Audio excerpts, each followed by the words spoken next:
बहुत सारे लोगों के मन में एक डाउट होगा दोस्तों कि इस एग्जाम को देने के लिए या इस एग्जाम को जब आप देते हो तो इसमें कितने नंबर में पास होना है और कितने में नहीं होना है, यानी कि पास होने के लिए मिनिमम आपको कितने मार्क्स लाना चाहिए, यानी कि कितने नंबर लाना होगा। सो आप सभी को बता दूं दोस्तों कि जैसे कि आप 6वें नंबर पर देख पा रहे होंगे, शिक्षक पात्रता परीक्षा आहर्त, यानी कि पास होने के लिए न्यूनतम अंकों का जो प्रतिशत यहाँ पर निकाला गया है वो है दोस्तों 50%। और ये कैटेगरी वाइज होता है, यानी कि अनुसूचित जाति, अनुसूचित जनजाति और जो अन्य पिछड़ा वर्ग के अंतर्गत आने वाले जो विद्यार्थी है या फिर जो आर्थिक रूप से जो कमजोर वर्ग के अंतर्गत आते हैं उनको 50%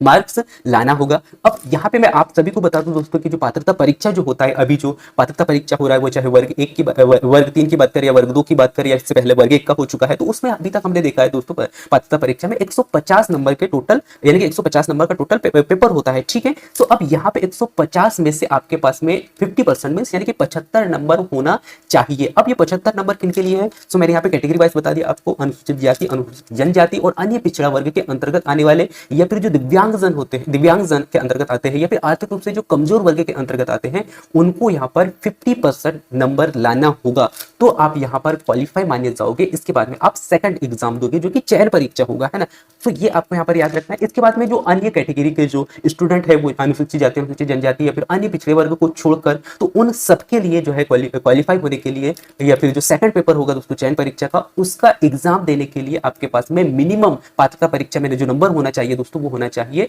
60%, ठीक है। तो ये आपको यहाँ पर याद रखना। तो ये डाउट आपका क्लियर हो गया दोस्तों कि परीक्षा पास करने के लिए आपके पास में मिनिमम नंबर कितना होना चाहिए। तो आपने देखा दोस्तों कैटेगरी वाइज मैंने यहाँ पे SC ST का बता दिया, और दिव्यांग और जो आर्थिक रूप से कमजोर वर्ग के जो स्टूडेंट है उनके लिए 75 प्लस नंबर होना चाहिए, ठीक है। तो ये आपको याद रखना है, यानी कि 75 है तो भी माना जाएगा और 75.1 है तो भी जो है क्वालिफाई के अंतर्गत माना जाएगा। लेकिन मैं आपको बता दूं यहाँ पर मान लीजिएगा 74.99 है तो आप नॉट क्वालिफाई माने जाओगे, यानी कि यहाँ पर 75 प्लस होना चाहिए। ये बहुत सारे लोगों के मन में ये डाउट रहता है दोस्तों, तो ये भी मैंने आपको यहाँ पर क्लियर कर दिया है, ठीक है।